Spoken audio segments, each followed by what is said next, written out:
Hello, and welcome to this episode of the Feel Freaking Amazing podcast. Ed might or might not join us today, and you'll know he's joined us because he'll be next to me all of a sudden. But until he does, it's just you and me and Jenn Simmons. Dr. Simmons started her professional career as Philadelphia's first fellowship-trained breast surgeon, and after 17 years, she discovered functional medicine and made a complete career pivot. Through speaking, practice programs, public appearances, she's on a mission to change the impact of breast cancer by empowering millions of women to take control of their health and create the life she wants. Yeah. Hi, Jenn. Welcome. Hi. Thank you. I'm super excited to be here. I love the intersection between breast cancer prevention, and toxins, which, it's like, we're like a Reese's, except that I don't eat that. I don't know if you do, but I do not. So I do make my own version of that, but I don't eat Reese's or any commercially available candy or junk food. I remember when I learned that vanillin was derived at one point from the glands, the anal glands of an animal. And I was like, okay, never again. It's gross. So anyway, not to get too off track.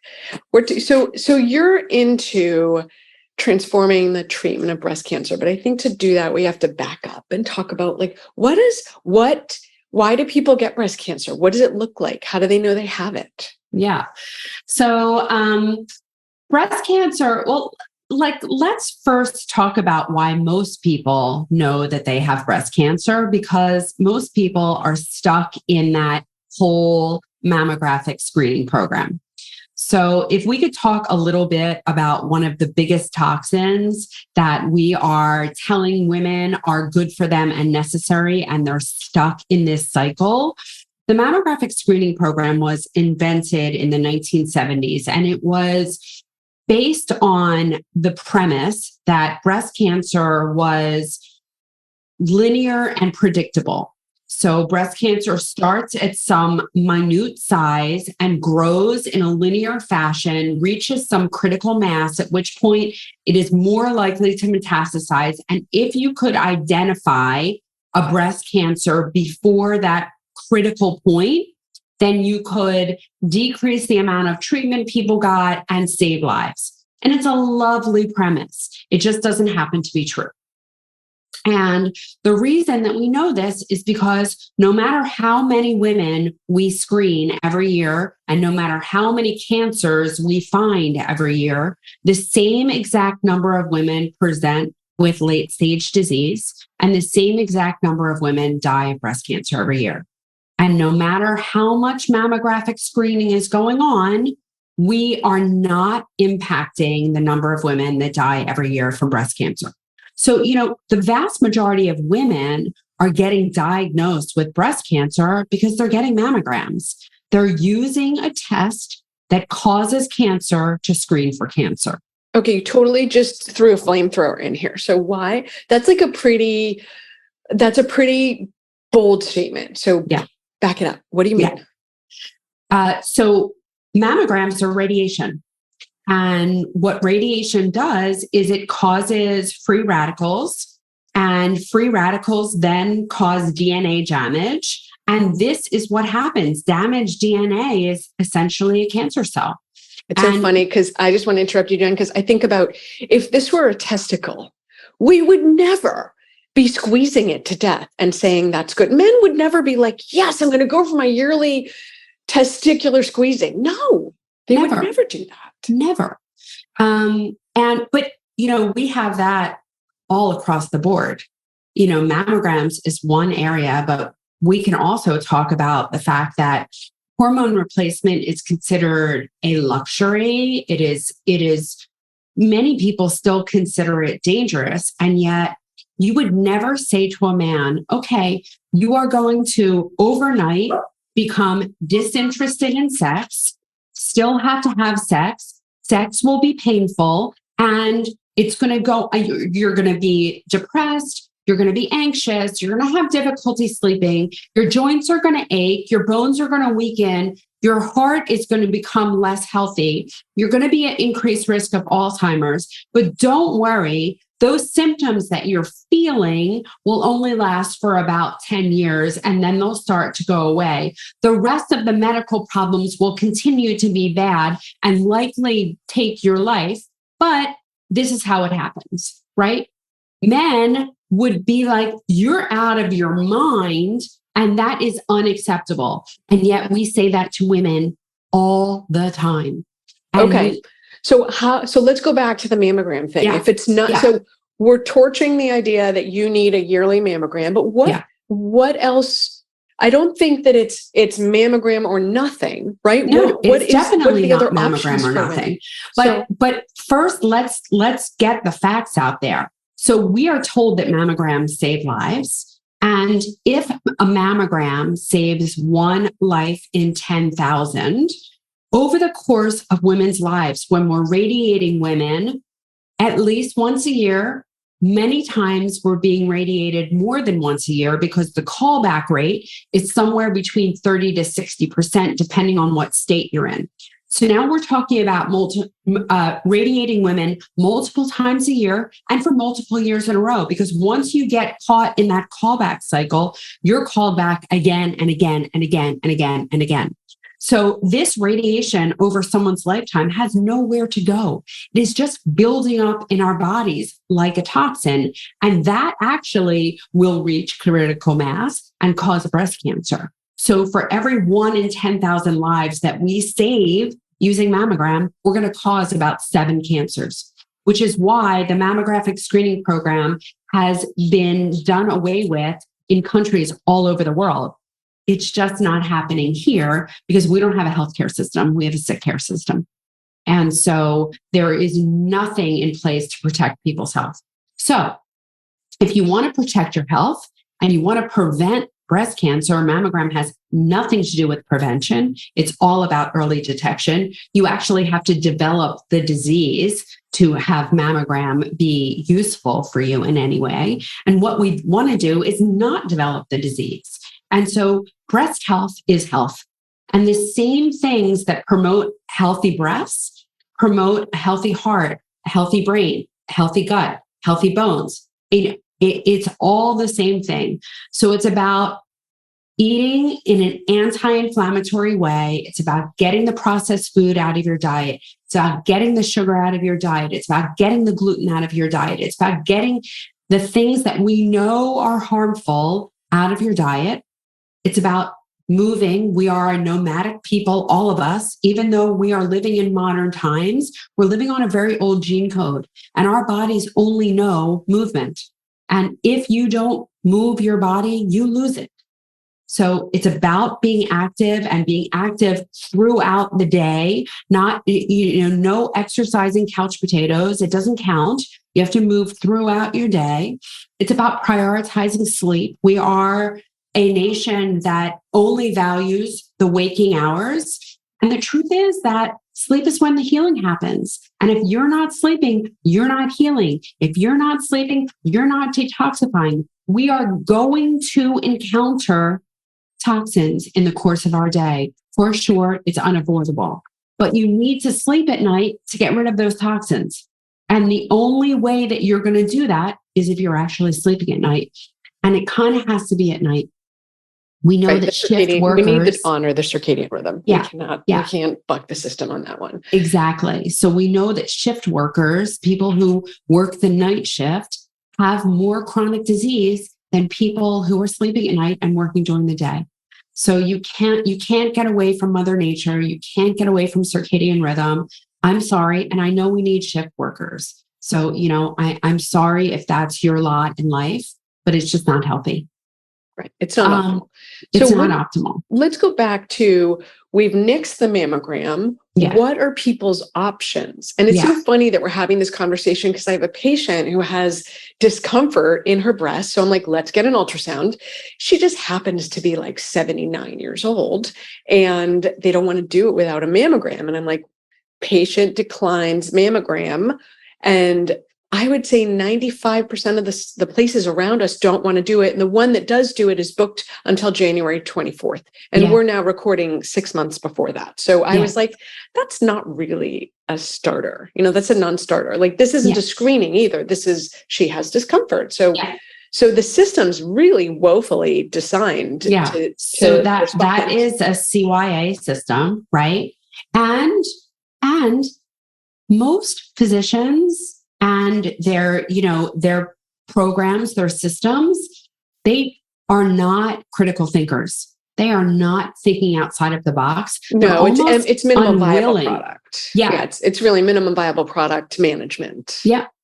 So what do people do instead of a mammo? Where do they go? What do they do? Yeah. So, the mammogram is for, or the ultrasound or the MRI, that this is for people who have already developed a symptom. So, let's back up and say, if you're doing all those things, if you're eating right and avoiding toxins and sleeping at night and managing your stress, and you're doing all those right things, and you still feel something in your breast, I think that using those modalities for diagnostic purposes is fine.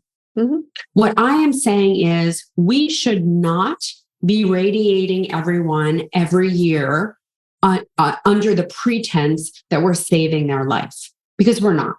Right. But that's fair. If you have something develop and you know your body and you've had a departure from what your normal is, I think it's perfectly fine to use the mammogram in that situation. And if you are having an X-ray, a mammogram, a CAT scan, a DEXA scan, a bone scan, a PET scan, if you're having any of those radiation-based scans, then take 100 milligrams of melatonin 1 to 2 hours before your study. It will help to neutralize the free radicals that are generated in the radiation process. And so it will help to protect your cells, protect your DNA. And again, I think those tools are perfectly acceptable, used appropriately for diagnostic purposes. What I am advocating against is using them for screening. Now, they're not screening. It's diagnostic. Yeah. Right? Yeah. But that's not what we think. We think about, I'm going to get a screening test. Yeah. Okay. But I do want to mention that there is an FDA-approved test that is only available in a limited way right now, but will become readily available in the next 5 years. It has no radiation. It is fast. It is comfortable. It is affordable. And it's called QT imaging, and it has 40 times the resolution of MRI. Wow. 40 times the resolution of MRI. So a negative QT scan means that you don't need your breast image for another 2 years. That's how sensitive and specific it is. There are currently 8 centers open in the United States, and more to come. People like me, other practitioners around the country are actively opening centers right now. So QT imaging is what's going to replace mammogram and MRI. There will never be a reason to screen with anything else. That's amazing, Jen. Do you know if they're in Boston? I want to go. They're all on the West Coast. Yeah. Okay. But there'll be one in Philly pretty soon. You can come visit. You're going to open one? I am. Okay, I'll come down to Philly and do it. I'm going to open 50, but I'm going to start by opening Start with one and then open 50. I think that's exactly. Great. Yeah. Okay. So right now, the diagnostic options are pretty limited. Let's put it that way. Yeah. And then let's talk about really how prevalent is breast cancer? Because every woman I know worries about breast cancer, and every woman I know says to me, I don't have a family history, so I don't need to worry as much as the people who have family history. And I'm like, I don't think that's the case, my friend. No, it's not the case. It's not the case. And the reason it's not the case, basically everyone over their lifetime will be impacted by breast cancer. Everyone. Because if you don't get breast cancer, you're going to have a sibling, a parent, a friend, a neighbor, a colleague, like everyone is going to be impacted by breast cancer in some way. And it has most to do with, we are literally surrounded by xenoestrogens in our environment. And I know you know all about this. Xenoestrogens are chemical compounds, synthetic compounds that look like estrogen, and they bind to the estrogen receptor. But unlike estrogen, which does its job and then dissociates from the receptor, these, because they have a funny kind of shape, they hang on to the receptor. They don't dissociate. And even when they do, they are metabolized in a way that they remain toxic. So they're overacting on the estrogen receptor in the body, and then they're overburdening our detoxification system. And as such, they are causing a lot of problems. And so the xenoestrogens that are around us, we're talking about things like plastics, antibiotics, fragrance, any of the antibacterial anythings. And so these are commonly found in what we're drinking out of, our cookware, what we're cleaning our homes with, what we're putting on our body. And the microplastics have become a huge issue because they're in your dishwasher if you're using those little pods. They're on your clothes if you're using dryer sheets or the pods in your laundry detergent. So you're wearing the plastics, you're eating the plastics, you're drinking the plastics, and they're having profoundly negative effects on our body. And one of those effects is breast cancer. And so it doesn't mean that we're powerless. It just means that we have to respond appropriately, and we all have to do our part in eliminating these toxins from our environment. Well, let's talk about that, Jenn, because so when you say do your part, what I hear is vote with your feet, vote with your pocketbook. Don't purchase, don't use, don't perpetuate the demand for these things. And I'm always picturing that little cartoon that says, like, why don't you vote? Because it doesn't make a difference. And there's one person who votes, and then like a whole bunch of people, like, it doesn't make a difference. And there's thousands of people. And so the power, yes, as an individual, maybe it doesn't go that far. But if you and your whole community and then their whole community are able to alter their behavior, it does add up, especially if you call the company and say, I just want you to know I'm not buying your product, and here's why. Yeah. Yeah. I mean, vote with your feet. Listen, I recently heard that Lululemon is making clothing where the crotch has PFAS, those forever chemicals. And if you tell enough people not to wear Lululemon clothing because they are lining the crotch, which is close to your vagina, one of the most absorptive parts of your body, they're lining them with PFAS, forever chemicals, people are going to stop buying them. They're going to make another choice. They're going to make a better choice, and they should. And you know what that's going to do? Lululemon is going to stop doing that. So right. we do have the power, especially now with social media, with platforms like this. We can talk to people, we can educate the public, and the public can make a better decision. It's so interesting, Jenn, that you can't make that choice unless you have the awareness, right? Like if you don't know that you're putting PFAS right in your vagina, which highly vascularized, a great absorber. If you don't know to make another choice. That's exactly so it's really right. the ignorance is not bliss. Ignorance is danger, right? So, okay. So let's go back to breast cancer. Typically, it's so funny because I remember where I was when I got the call that my mom had breast cancer, and I was in New York, and I'm from Framingham, which is in Massachusetts. And so one of the chief residents was like, go home, I'll cover your call. I was a resident, I was an intern. He covered my call. I went home for the weekend. And my mom, in retrospect, didn't have cancer. She had DCIS, but she was in the system. And what she entered was the system of lumpectomy, radiation, and 5 years of tamoxifen, like literally a knee jerk.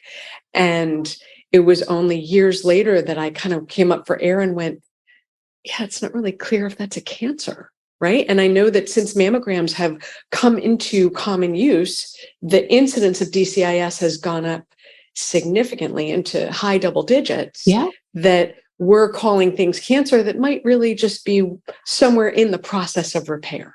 Yeah. And so, first of all, we know historically, because we didn't always treat DCIS. And so we know historically that only 50% of DCIS will even go on to become an invasive cancer. And that's with changing nothing, because our conventional medical system does not do anything to recommend improvements in diet, improvements in lifestyle. It's not doing any of that.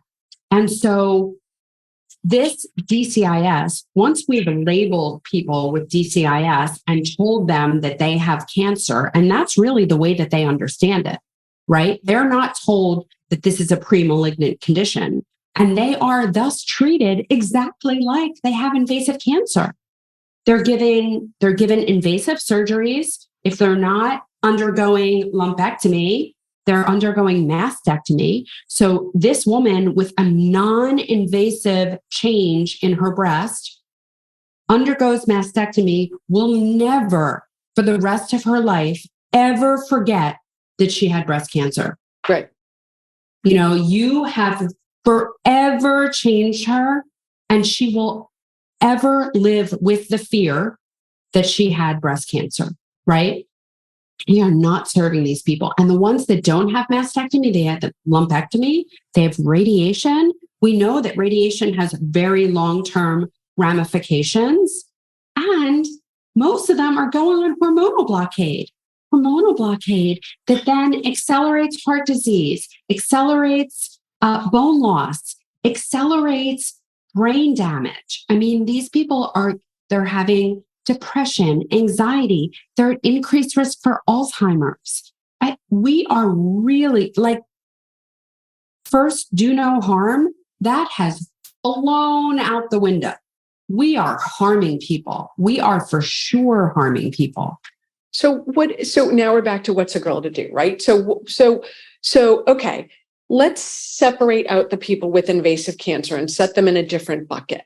Let's talk about people who either don't have any diagnosis or any formal diagnosis, don't have any problems, but want to make sure they don't have problems, or someone who has been told, hey, your mammogram looks like you might have DCIS. Do you treat those people differently? I DCIS? do. Okay, so let's talk about the DCIS diagnosed group. What do you recommend that they're doing to decrease their risk, decrease the risk of progressing to an actual invasive cancer? Yeah. So I see any kind of change, any kind of inflammatory change as opportunity. And that's what we need to do across the board. And this is true for non-invasive cancers as well as true for invasive cancers. You have to look at your why. This is your opportunity to figure out what is changing your chemistry, because breast cancer is a normal response to an abnormal environment. So there's been some kind of shift, and this isn't about blame or shame. The asking why is not to beat yourself up or to blame yourself for having done something. So none of this is intentional. Even people who smoke cigarettes don't smoke cigarettes with the intention of getting lung cancer. And you can do everything seemingly right and still get breast cancer. So it's really about being honest, being inquisitive, being open to the possibility that there has been a shift that happened, and you need to figure out how to shift back. So for some people, it's diet. For some people, it's environmental. I can't tell you how many people that their breast cancer diagnosis was the time that they learned that they have celiac disease, or they have mold in their home, or they've been suffering from chronic viral illness or parasites. And the list goes on and on. And these aren't things that people would know. Even the people with celiac disease, you can have celiac disease and have absolutely no gut symptoms at all. Or you don't equate them with gut symptoms, right? Because we know that gut symptoms can present in a lot of ways. Some people are just horribly anxious or depressed, and that's because the gut is connected to the brain by the vagal nerve. And my dad's celiac came because he broke his hip. Yeah. And 50-year-old men don't break their hips. Yeah, exactly. That's I think celiac. that is the same story that we're in a mentorship together with a guy called Kevin Ellis. He's the bone coach, and that's how his was discovered. And so, we don't think about these things. No one's thinking about celiac disease when they're diagnosed with a fracture or they're diagnosed with autoimmune disease, and no one is thinking to check for celiac. And yet a good percentage of those people will have celiac disease, and that is the nidus for them. And so it's really about asking the questions, looking at what this person has been through, and taking this opportunity to improve your health. Because when you create health, disease goes away. And so I see disease reversed at every step along the way. DCIS, yes, but I see metastatic cancer reverse. Things that we're told are irreversible suddenly are reversible when you're doing the right thing for you. So as awful as it sounds, pretty much any diagnosis is an opportunity to reverse. Yeah. It's an opportunity to hit the brakes, pivot, go in another direction. And it's the indicator light, right? It's the check engine that something's wrong and we need to fix it. That's okay, exactly so any right. diagnosis, including breast cancer, is the check engine light coming on, and then the opportunity to go back to basics. What I'll say are eat, sleep, poop, move, think, ground, de-stress. These are the platform foundational behaviors that are required to reverse disease. Okay, so what are the things that would change someone's outcome around breast cancer for better or for worse? Are there things that are clear that you can go, okay, if you have these factors, this is concerning, and if you have these factors, it's health promoting? Yeah, so I think that everyone's disease is different, and we're meeting each person in a different place. And I think for most people, where this is coming from, where the change needs to happen is fairly obvious. There are always going to be some people where it's not so clear. But like you said, I always go back to the foundation. I always go back to, what does your diet look like? And are you eating in a way that is health promoting for you? There are some universal rules that I follow. I don't believe that sugar is good for anyone. Processed food is good for anyone. I don't believe that grains are good for anyone. Even if you're not celiac, I just don't believe that grains are good for anyone. Well, let's pause there, Jenn, because there's so many levels. Okay, sugar, I said on some podcast, sugar's the devil. I'm like, dude, don't make me a meme. Sugar's the devil. Sugar's the devil. But I said sugar's the devil. So sugar, I totally get behind. Processed foods, totally get behind. Grains, I think the biggest challenge with them is that they're not organic. They're contaminated with herbicides, pesticides, insecticides, particularly glyphosate, which is the most commonly used herbicide in the world. And that has its own risks for cancer and alters the gut microbiome and the immune system, et cetera. So is it that if it's organic and it's the actual unprocessed form, it's reasonable? Or is it, period, grains are just a bad food, even organic? Yeah. So we can break it down. First of all, when you have people pull grains out of their diet, everyone gets better because they're missing all of those chemicals that you were just talking about. And even when you're eating organic whole grains, in general, maybe those crops aren't sprayed, but they are still next door to crops that are being sprayed. And so there is air spread, there is water spread. So you're still getting some degree of pesticide, herbicide, fungicide, glyphosate, if you're eating grains at all, organic or not. Even actually organic legumes in the country, they're all contaminated with glyphosate. Even the organic ones. It's horrifying. I'm like, So I'm like, I get my kids hummus and I'm like, I'm just not looking because I'd rather have them eat. Yeah. Something And I that's hear you. real. And that is something that we do have to trade off. Like you cannot control every single thing. But here's my issue with grains. First of all, in the cancer space, it's almost impossible to eat grains that don't have a high glycemic index. Grains just, when compared to other foods, have a high glycemic index. Cancers in general, most endothelial cancers are very tied to insulin, to glucose, to insulin like growth factor. And so what we want to do is keep people in low glycemic states, low insulin secreting states, so that we don't have the presence of the growth factors of insulin. So the glycemic index is part of it. But the other part of it, and this is really well elucidated in No Grain, No Pains by Peter Osborne, by Wheat Belly by William Davis. But grains are the seeds of grass. Grass is what's consumed by ruminators. Ruminators have very long and redundant digestive tracts. So they are able to pass the grains back and forth for a very long time and be able to extract the nutrients from it. In comparison, humans have a very short digestive tract.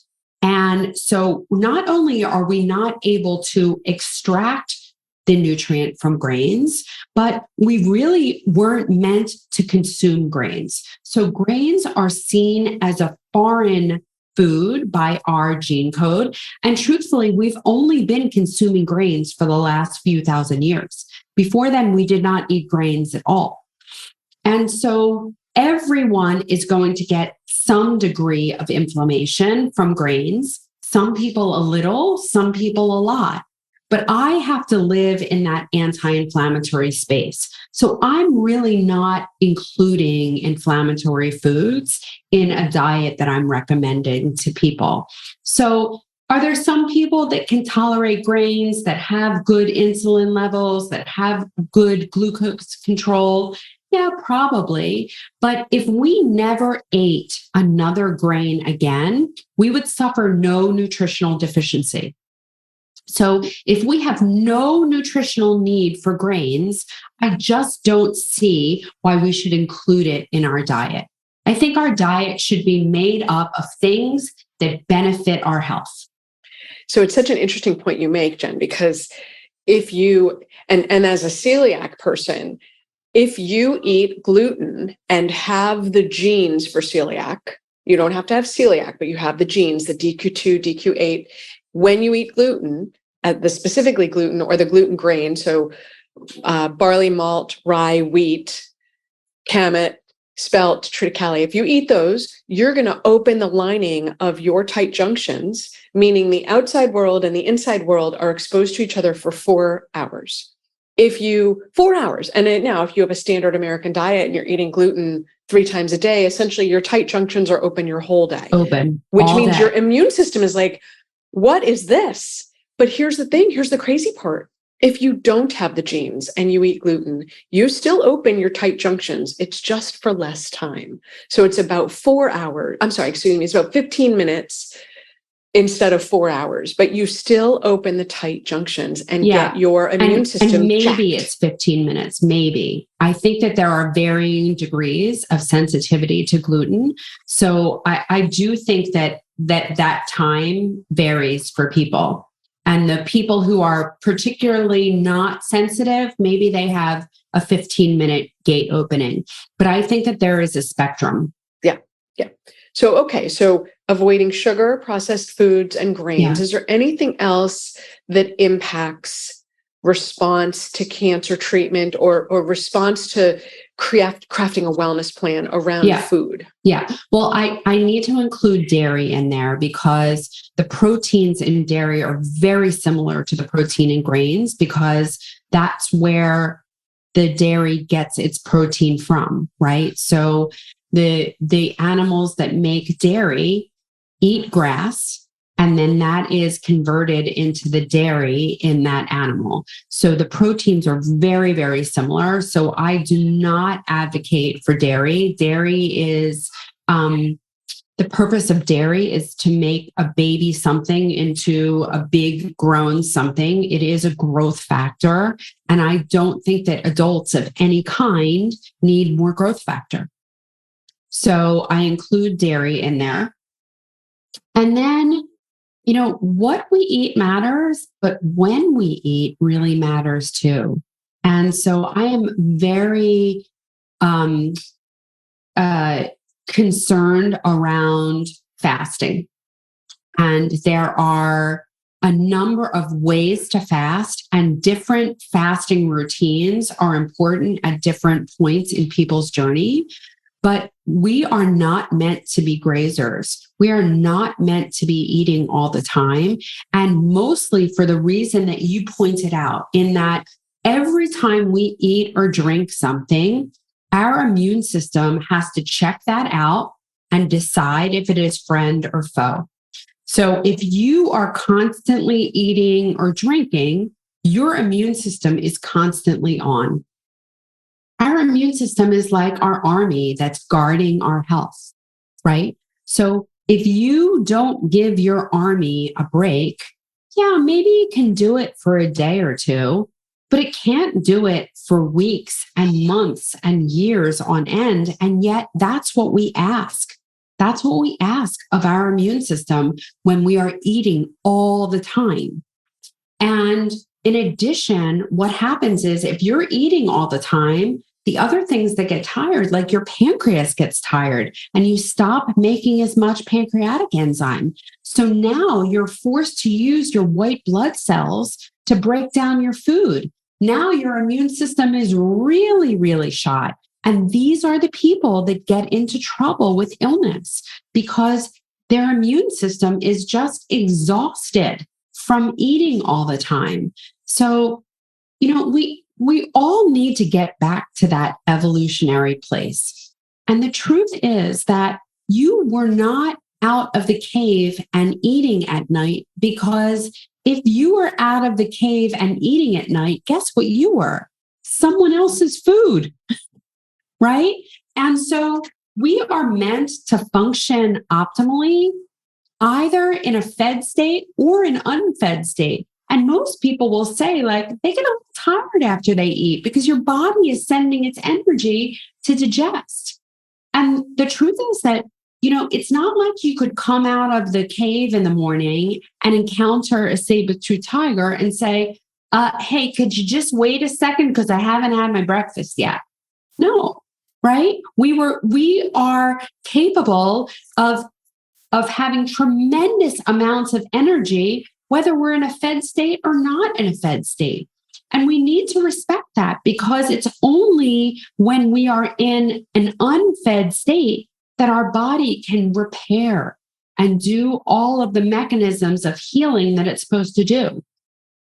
So what, is there a time frame? I mean, it's so funny because I've been intermittent fasting since before it had a phrase attached to it.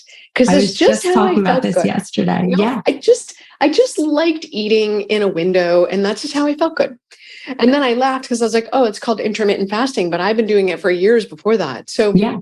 Is there so I was telling this story. In college, between my freshman and sophomore year in college, the girl in the dorm room next to me, her name was Tara, but I can't remember her last name. College was a very long time ago for me. And Tara came back looking unbelievable. And I said, like, what did you do? And she said, I stopped eating after 6:00 at night.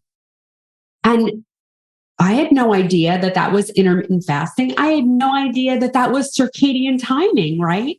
But not eating after 6:00 at night means you're not eating when it's dark, right? You're not eating after sundown, and you're taking a long break from eating from one day to the next. So I started intermittent fasting as a sophomore in college because I wanted to look great, like Tara.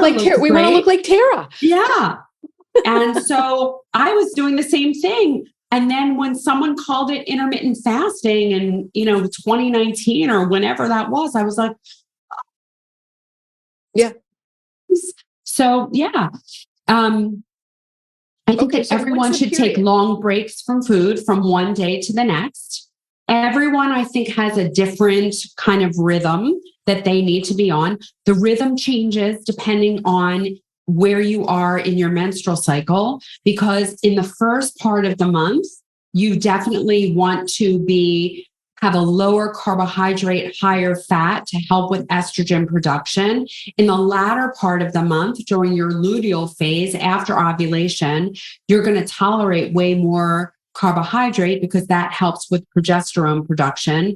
There is a brilliant book that talks about all of this. It's Mindy Pell's Fast Like a Girl. I love that book. But Cynthia Thurlow wrote a book called The Intermittent Fasting Transformation that also talks about all of this. In the postmenopausal woman, you also want to vary your fasting a little bit, but you can vary it in the week. So 5 days a week, you can do a longer fast, and 2 days a week, do a shorter fast. Everyone needs a minimum of 12 hours. That is the absolute minimum. I think the absolute minimum looks more like 14 hours. And ideally, you want to get to like either a 16-8 or an 18-6, where you have a long period of fasting to allow all the healing processes in your body to happen. And then have that, eating window, and have that eating window be when the sun is out. We really want to try to not eat after sundown because our digestive processes are not working as well. And we want to preserve that for sleep. And we know that you are not going to sleep as well and be as effective in your repair processes if you're going to sleep on a full stomach. This is fascinating, Jenn. And it's so funny, the things when you leave the body to do what it's supposed to do, it gets in the right place, right? I'm just thinking our bodies know how to heal. Yeah. It's absolutely true. Interesting. Okay. So do you have any top tips to prevent breast cancer? Yeah, absolutely. So at the end of the day, breast health is health. And the same things that we're doing to prevent breast cancer, we're also doing to prevent heart disease. We're doing to prevent Alzheimer's. We're doing to prevent osteoporosis, right? And it comes down to everything that you talk about. It's really clean living, right? There are no shortcuts. There's no magic pill. You have to eat in an anti-inflammatory way, move your body, manage the stress. The stress is ever present. It's always going to be there. So you've got to build your toolbox. You've got to figure out how to not let the stress affect you. We are not built for prolonged periods of stress. We're just not. And almost everyone who comes to me with a breast cancer diagnosis, I ask them, tell me about the last 2 years.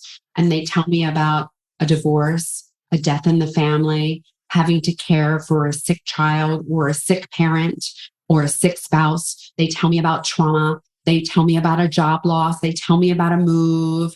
There's always something, right? And we can't avoid those things. People are going to get sick. We are going to change jobs. We are going to have difficult relationships. We are going to have deadlines.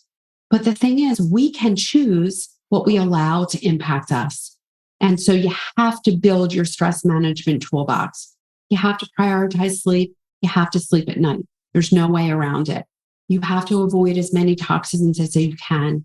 And it is doable. You don't have to do it all at once. I'm sure this is stuff that you counsel on all the time.